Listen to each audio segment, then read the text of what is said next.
Belinda and HarperAudio Australia present this unabridged recording of Lonely Mouth, written by Jacqueline Maley and read by Fredericksen.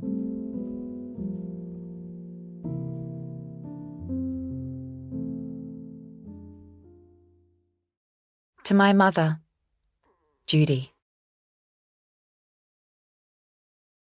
Barbara, Goulburn, 2002.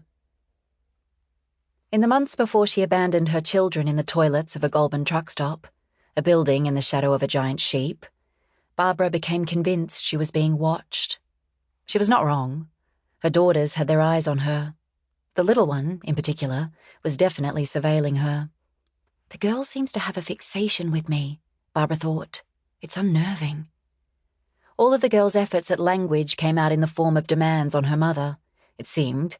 There were the usual toddlerish garblings, certainly, but also an array of phrases that ranged from assertive to aggressive.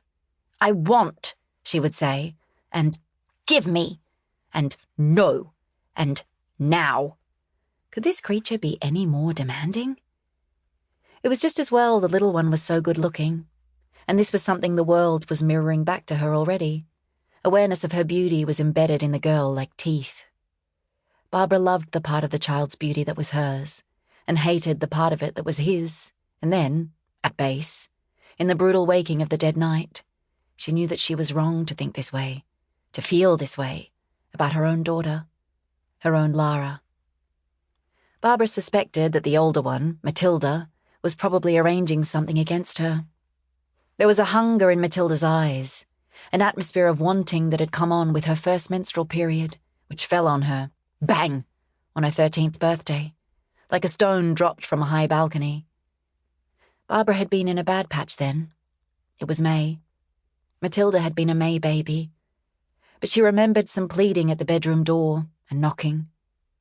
Barbara tried very hard to light candles on the cake and find tampons in her handbag, but her head was not clear at that time, and there was no use pretending otherwise.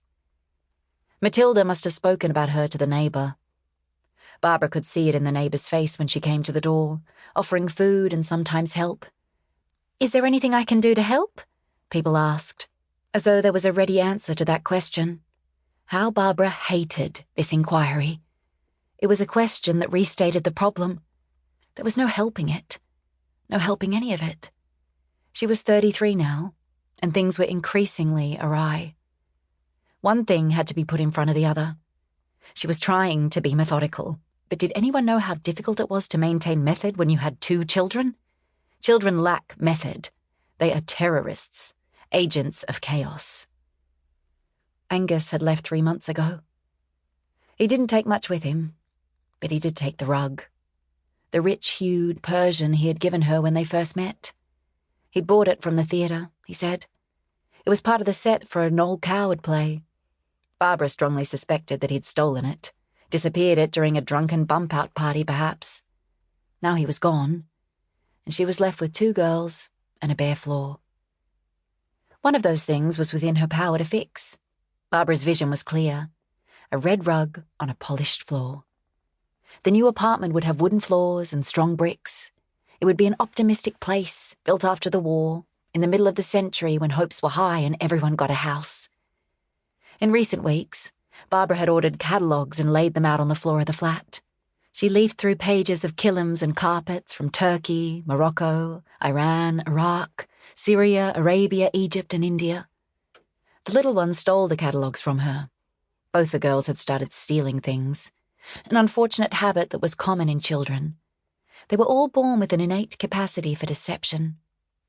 "Have you girls taken my catalogues?" she would ask. "No, Mummy," Matilda would reply, and then the little one would ape the older one, chirping in a high voice like a squirrel with a smart mouth. "No, Mummy." Both of them edging away, slipping around like bandits, thinking Barbara couldn't see them. Barbara hadn't slept in weeks, and she saw everything.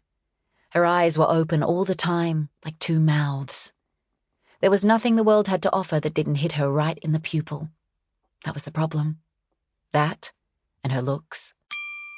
Sample complete. Ready to continue?